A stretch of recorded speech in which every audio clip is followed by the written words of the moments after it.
കടുകട്ടിയായിട്ടുള്ള വാക്കുകളാണ് യൂസ് ചെയ്യാറുള്ളത്. അതായത് പലപ്പോഴും അതിന്റെ ക്യാപ്ഷൻസ് ഒക്കെ കണ്ടു കഴിഞ്ഞാൽ നമുക്ക് തന്നെ ഭയങ്കരമായിട്ടുള്ള ഒരു ബുദ്ധിമുട്ട് ഫീൽ ചെയ്യും. ഞാൻ തന്നെ കണ്ടിട്ട് അയ്യോ ഇവരെന്തിനാണ് ഇങ്ങനെ പറയുന്നത് വരെ തോന്നിയിട്ടുണ്ട്. എന്ത് നല്ല അവതാരിക. ഒരു 5 മിനിറ്റ് കഴിഞ്ഞതിന്റെ ശേഷം മറ്റൊരു ചോദ്യം ചോദിക്കുകയാണ് അവരാധിക.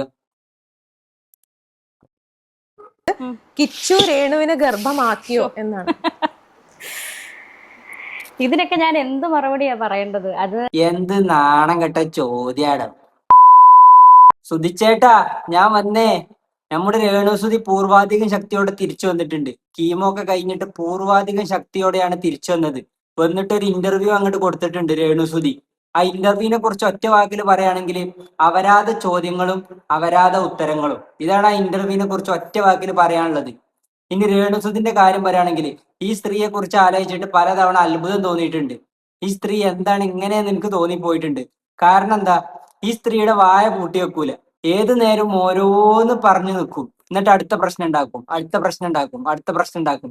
ഇതൊരു ലൈഫായിട്ട് ഇങ്ങനെ പോയിക്കൊണ്ടിരിക്കുന്ന ഒരു സ്ത്രീയാണ്. അതോ ഇനി രേണുസുതി ഇങ്ങനെ തന്നെയാണോ ഉദ്ദേശിക്കുന്നത്? ഇങ്ങനെ ഓരോന്ന് പറഞ്ഞ് ഇങ്ങനെ പിടിച്ചു നിൽക്കുക, എന്നിട്ട് ഇങ്ങനെ ലൈം ലൈറ്റിൽ ഇങ്ങനെ തിളങ്ങി നിൽക്കുക, എപ്പോഴും ഇങ്ങനെ ട്രെൻഡിങ്ങിൽ നിൽക്കുക, അങ്ങനെയാണോ ഉദ്ദേശിക്കുന്നത് എന്ന് എനിക്കറിയില്ല. എന്തായാലും ഇന്റർവ്യൂവിൽ കുറച്ച് കാര്യങ്ങൾ പറഞ്ഞിട്ടുണ്ട്, അത് ആദ്യം ഒന്ന് കേൾക്കാം. സത്യം പറഞ്ഞാൽ ഈ ക്യാൻസർ എന്ന് പറയുന്ന ഈ രോഗത്തെക്കാൾ ഭയാനകമായിട്ടുള്ള ഭീകരതയായിരുന്നല്ലോ ഞാൻ നേരത്തെയും അനുഭവിച്ചത്. ഇപ്പോഴും അതിന് എന്തെങ്കിലും കുറവുണ്ട്? അപ്പം ഈ അന്ന് കുറ്റം പറഞ്ഞവർ തന്നെയാണ് ഇന്ന് പറയുന്നത്. അന്ന് എന്നെ സ്നേഹിച്ചവർ ഇന്നും എന്നെ സ്നേഹിക്കുന്നു. അപ്പൊ പിന്നെ കുറ്റം പറയുന്നവരെ നമുക്ക് അംഗീകരിച്ചു കൊടുക്കേണ്ട കാര്യമുണ്ടോ? അവർ പറഞ്ഞുകൊണ്ടേ ഇരിക്കത്തുള്ളൂ. ഞാൻ ആലോചിച്ചത് ദൈവമേ ക്യാൻസർ വന്നു കഴിഞ്ഞാൽ ചിലപ്പോൾ ഇതിനൊരു മാറ്റം ഉണ്ടായിരിക്കും. നെവർ. അത് ഇതിലപ്പുറം കൂടുപാട്. ഈ ശരിയാണ്, രേണുസുതി എന്ന വ്യക്തി ഭയങ്കരമായിട്ട് സൈബർ ബുള്ളിങ് നേരിട്ട ഒരു വ്യക്തിയാണ്. കേരളത്തിൽ തന്നെ ഇത്രത്തോളം സൈബർ ബുള്ളിങ്ങും ഇത്രത്തോളം സോഷ്യൽ മീഡിയ ആക്രമണങ്ങളും നേരിട്ട ഒരാൾ വേറെ ഉണ്ടാവും എന്നുള്ള സംശയമാണ്. അത്രത്തോളം കിട്ടിയിട്ടുണ്ട്. പക്ഷെ ഇതൊക്കെ എങ്ങനെ കിട്ടിയത്? ആളുകൾ വെറുതെ അങ്ങ് എയ്റ്റ് ചെയ്തതല്ലല്ലോ. ഇതൊക്കെ സ്വന്തം കയ്യിരിപ്പ് കൊണ്ട് തന്നെ നേടിയെടുത്തതല്ലേ ഇതെല്ലാം. സുധിച്ചേട്ടന്റെ മരണത്തിന് ശേഷം അദ്ദേഹത്തിന്റെ വിയർപ്പെടുത്ത ആ സ്മെല്ല് അത്തറാക്കിയും ഇങ്ങനെയൊക്കെ തുടങ്ങി പല കോപ്രായങ്ങളും കാണിച്ചിട്ടല്ലേ ഈ എയ്റ്റൊക്കെ ഉണ്ടാക്കിയത്. പിന്നെ അതിന്റെ അവസാനം പറയുന്നുണ്ട് ക്യാൻസർ ആവുമ്പോഴെങ്കിലും ഇത് മാറുമെന്ന് ഞാൻ വിചാരിക്കുന്നു എന്ന്. ഞാൻ ഒരു വീഡിയോ ചെയ്തിരുന്നു. ക്യാൻസർ ഭയങ്കരമായിട്ട് മൂർച്ഛിച്ചിരുന്ന സമയത്ത് ഞാനൊരു വീഡിയോ ചെയ്തിരുന്നു. അതിലൊക്കെ ഞാൻ പറഞ്ഞത് എല്ലാവരും ഇതൊക്കെ സ്റ്റോപ്പ് ചെയ്യണം, എല്ലാവരും ഇതൊക്കെ അവസാനിപ്പിക്കണം, ഈ രോഗത്ത് നിന്ന് തിരിച്ചു വരട്ടെ, പൂർവാധിക ശക്തിയോടെ തിരിച്ചു വരട്ടെ എന്ന് തന്നെയാണ് ഞാൻ ആ വീഡിയോയിലൊക്കെ പറഞ്ഞത്. അപ്പൊ ഇന്റർവ്യൂവിൽ പറയുന്നത് ക്യാൻസർ ആയിട്ടെങ്കിലും ആളുകൾ ഇതൊന്ന് നിർത്തുമെന്ന് ഞാൻ വിചാരിച്ചു എന്ന്. എങ്ങനെ നിർത്താനാണ്? ആദ്യം നിങ്ങളെ വായാണ് പൂട്ടേണ്ടത്. അത് പൂട്ടാത്ത പക്ഷെ ആളുകൾ ഇത് നിർത്തൂല. നിങ്ങൾ ആ ക്യാൻസർ ആയിട്ട് ആ രോഗത്തിൽ കിടന്നിട്ട് പോലും ഓരോ സംഭവങ്ങൾ നിങ്ങൾ തന്നെയാണ് ആളുകളിലേക്ക് ഇട്ടു കൊടുക്കുന്നത്. നിങ്ങൾ ഈ സമയത്ത് എന്ത് ചെയ്യണം? അങ്ങനെ നിങ്ങൾ ആഗ്രഹിക്കുന്നുണ്ടെങ്കിൽ ക്യാൻസറിന്റെ സമയത്തെങ്കിലും ആളുകൾ ഇന്ന് ഇതൊക്കെ നിർത്തുമെന്ന് വിചാരിക്കുന്നു, അങ്ങനെ നിങ്ങൾ പ്രതീക്ഷിക്കുന്നുണ്ടെങ്കിൽ നിങ്ങൾ ആദ്യം നിങ്ങളെ വായ പൂട്ടണം. നിങ്ങൾ അടുത്തത് ഓരോന്ന് ഇങ്ങനെ ആളുകളിലേക്ക് ഇട്ടു കൊടുക്കുകയാണ്. അത് നിങ്ങളെ ഉദ്ദേശം തന്നെ ഇതാണോ എന്ന് എനിക്കറിയില്ല. പിന്നെ മറ്റൊരു കാര്യം പറയുന്നത്, സുധിച്ചേട്ടന്റെ പേരിൽ ഇവള് പിന്നെ എന്തിനാണ് ഇറങ്ങി നടക്കുന്നത്? ഇവിടെ എന്തിനാണ് ആൽബം ചെയ്തത്? ഇവിടെ എന്തിനാണ് ഈ കോപ്രായം കാണിക്കുന്നത്? ഇത്ര നാളത്തെ കുറ്റം അതായിരുന്നു. ഇപ്പൊ ക്യാൻസർ വന്നു കഴിഞ്ഞാൽ അടുത്ത കുറ്റം നമുക്ക് അടങ്ങിയിരിക്കാൻ മേലെ ഇവിടെ എന്തിനാണ് റീൽ ചെയ്യുന്നത്? അപ്പൊ ഞാൻ മാത്രം സന്തോഷിക്കാൻ പാടില്ലെന്നാണ്. ഈ രേണുസുതി എന്ന് പറയുന്ന വ്യക്തി ക്യാൻസർ വന്നൊരു പേഷ്യന്റ്, അവർക്ക് സന്തോഷിക്കാൻ പാടില്ല, ഒരു റീൽ ചെയ്യാൻ പാടില്ല, ഒന്ന് ചിരിക്കാൻ പാടില്ല, ഒന്ന് ലിപ്സ്റ്റിക് വേണ്ട, ഒന്ന് ഒരുങ്ങാൻ പാടില്ല. ബാക്കി ഒരുപാട് ക്യാൻസർ പേഷ്യൻസിനെ ഞാൻ കണ്ടിട്ടുണ്ട്, റീൽ ചെയ്യുന്ന ഞാൻ അവരെ കണ്ടിട്ടുണ്ട്. അവിടെയൊക്കെ വരുന്ന കമന്റ്സ് എന്ന് പറഞ്ഞാൽ നിങ്ങൾ ഇങ്ങനെ തന്നെ മുന്നോട്ട് പോകണം, സന്തോഷിക്കണം, നിങ്ങൾ ഒരിക്കലും ഡൗൺ ആകരുത്, എത്രത്തോളം അവരെ സന്തോഷിപ്പിക്കാവോ അത്രത്തോളം നിങ്ങൾ സന്തോഷിക്കണമെന്ന് പറഞ്ഞവര് രേണുസുതിയുടെ അക്കൗണ്ടിൽ അല്ലെങ്കിൽ ഒരു റീല് കണ്ടു കഴിഞ്ഞാൽ പിന്നെ ഇല്ലാത്ത കുറ്റമില്ല. ഇത്രയും നാളെ ഇവിടെ ആരും നിങ്ങൾക്ക് ഒരുങ്ങാൻ പറ്റില്ല, നിങ്ങൾക്ക് സന്തോഷിക്കാൻ പറ്റില്ല, ഇങ്ങനൊന്നും ആരും പറയുന്നില്ല, ആരും അങ്ങനൊന്നും ചിന്തിക്കണമില്ല.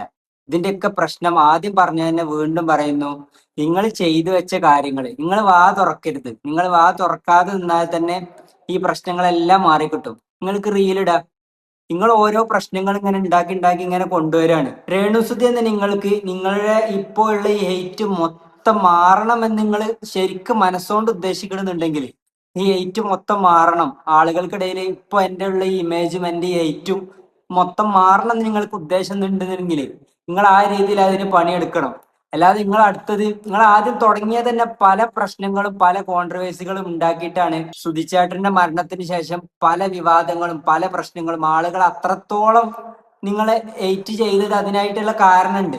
അപ്പൊ അതൊക്കെ മാറണമെന്ന് നിങ്ങൾ ആത്മാർത്ഥമായി ആഗ്രഹിക്കണമെന്നുണ്ടെങ്കിൽ നിങ്ങൾ അത്രയും അതിന് പരിശ്രമിക്കണം. അല്ലാതെ വീണ്ടും അടുത്ത കോൺട്രവേഴ്സി പിന്നെ അടുത്തൊരു ഇന്റർവ്യൂ കൊടുക്കുക, പിന്നെ എന്തെങ്കിലും വന്ന് ഇൻസ്റ്റാഗ്രാമിൽ വന്ന് എന്തെങ്കിലും പറയാം, യൂട്യൂബിൽ വന്ന് എന്തെങ്കിലും പറയാം. ഇങ്ങനെ ആയാലും ആളുകൾ വീണ്ടും എയ്റ്റ് ചെയ്ത് കൊണ്ടേയിരിക്കുള്ളൂ. അപ്പൊ മെയിൻ ആയിട്ട് കുറച്ചു കാലത്തിന് നിങ്ങളെ വായ പൂട്ടുക, നല്ല റീൽസ് ഒക്കെ നിങ്ങൾക്ക് ചെയ്യാം, അതിനൊന്നും ആരും ഒന്നും പറയൂല. പിന്നെ ഇന്റർവ്യൂലുള്ളത് ഇത് മാത്രമൊന്നല്ല, ഈ അവരാതെ ചോദ്യം അവരാതെ ഉത്തരം എന്ന് പറഞ്ഞല്ലോ, അങ്ങനത്തെ ഒരു ഇന്റർവ്യൂ ആണ്.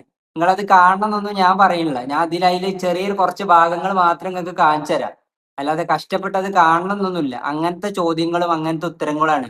ഈ കടുകട്ടിയായിട്ടുള്ള വാക്കുകളാ യൂസ് ചെയ്യാറില്ല. അതായത് പലപ്പോഴും അതിന്റെ ക്യാപ്ഷൻസ് ഒക്കെ കണ്ടു കഴിഞ്ഞാൽ നമുക്ക് തന്നെ ഭയങ്കരമായിട്ടുള്ള ഒരു ബുദ്ധിമുട്ട് ഫീൽ ചെയ്യും. ഞാൻ തന്നെ കണ്ടിട്ട് അയ്യോ ഇവരെന്തിനാണ് ഇങ്ങനെ പറയുന്നതെന്ന് വരെ തോന്നിയിട്ടുണ്ട്. ഔ, എന്ത് നല്ല എന്ത് നല്ല അവതാരിക.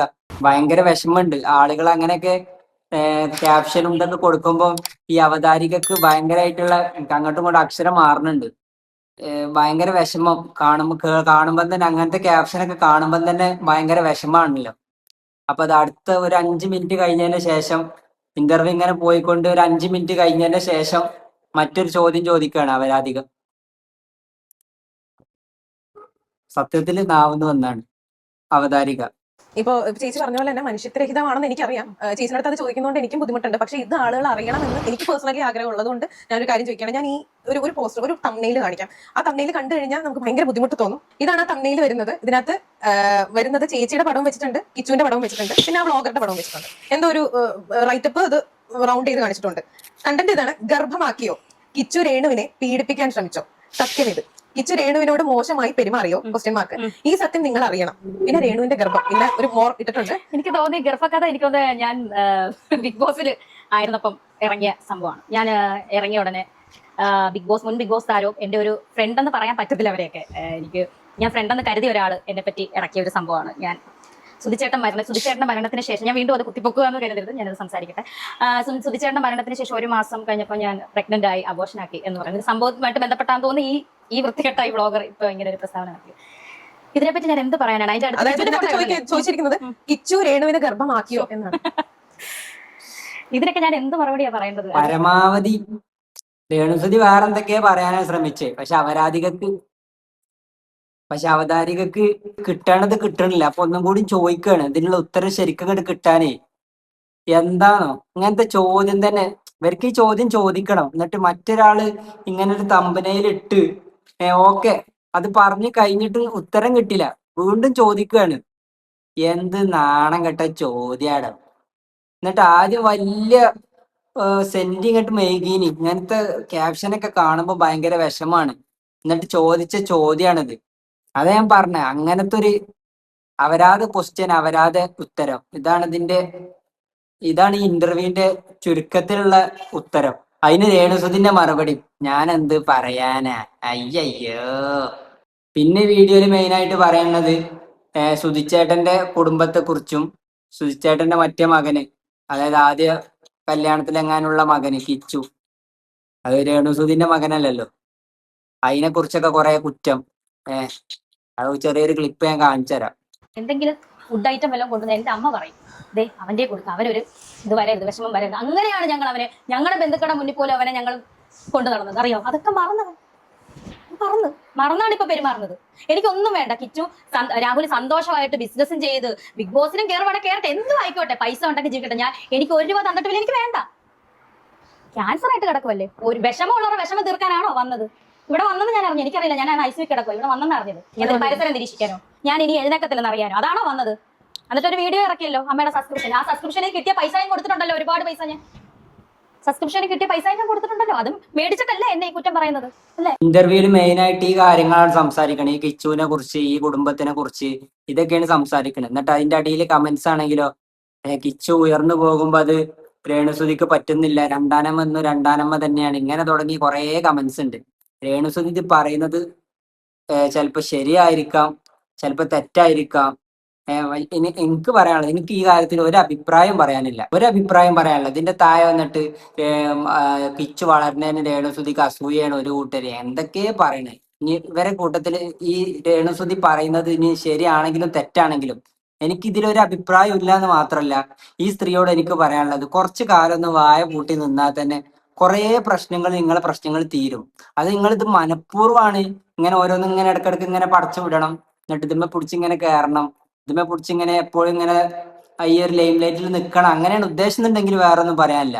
നേരെ മറിച്ച് നിങ്ങൾക്ക് കുറച്ചൊരു 8 ഇതൊക്കെ ഒഴിവാകണം എന്നുണ്ടെങ്കിൽ കുറച്ചു കാലം ഒന്ന് വായ പൂട്ടി ഒരു കാര്യത്തിനെ കുറിച്ചും പ്രതികരിക്കാതെ ഒരു കാര്യത്തിനെ കുറിച്ചും വെറുതെ വായിട്ട് അലക്കാതെ കുറച്ചു കാലം ഒന്ന് സമാധാനത്തോടെ പോയാൽ പല പ്രശ്നങ്ങളും തീരും. നിങ്ങൾ സാധാ പോലെ നിങ്ങളെ ഫോട്ടോസ് പോസ്റ്റ് ചെയ്യുക അല്ലെങ്കിൽ നിങ്ങളെ വീഡിയോസ് എന്തെങ്കിലും കാര്യങ്ങളെ കുറിച്ച് പറയാം. നിങ്ങളെ സ്നേഹിക്കുന്ന ഒരുപാട് പേരുണ്ട് എന്നാണല്ലോ പറഞ്ഞത്. ആ സ്നേഹിക്കുന്നവർക്ക് വേണ്ടി എന്ന് പറഞ്ഞിട്ട് നിങ്ങളെ രോഗത്തിന്റെ അപ്ഡേറ്റ്സ്, രോഗത്തിന്റെ സ്റ്റേജ് എവിടെ വരെ എത്തി, ഇതൊക്കെ മാന്യമായിട്ട് സംസാരിക്കുക. നിങ്ങളെ അക്കൗണ്ടിൽ യൂട്യൂബിലും സോഷ്യൽ മീഡിയയിലും നിങ്ങൾക്ക് അത് വെച്ച് പൈസ ഇട്ടാണെങ്കിൽ അത് ശരിയാണ്, നിങ്ങളെ ട്രീറ്റ്മെന്റിനൊക്കെ അത് ഉപകാരപ്പെടും. ആ രീതിയിൽ സംസാരിക്കുക.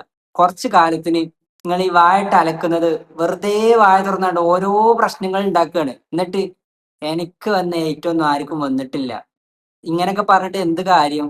അതുകൊണ്ട് ഇങ്ങനെ തന്നെ പോകാനാണ് ഉദ്ദേശിക്കുന്നുണ്ടെങ്കിൽ നിങ്ങളിപ്പം പോകണ അതേപോലെ തന്നെ പോവുക. കാരണം അതിൽ ബെസ്റ്റാണ്, ഉഷാറാണ്. ഡേറ്റ് ഇങ്ങനെ കൂടി കൂടി വന്നുകൊണ്ടേയിരിക്കും.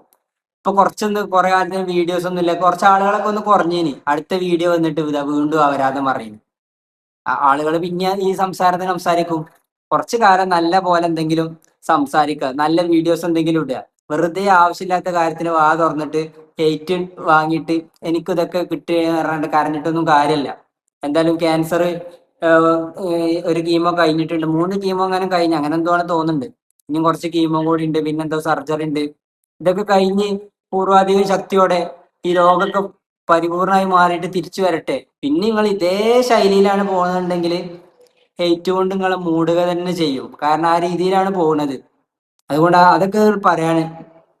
ഏഹ് ഏതായാലും ആ ഇന്റർവ്യൂ ഒന്നും കാണണമെന്നൊന്നുമില്ല. നിങ്ങൾക്ക് ഇനി അങ്ങനത്തെ എൻജോയ് ചെയ്യുന്ന ആളുകളുണ്ടെങ്കിൽ പോയി കണ്ടോളി.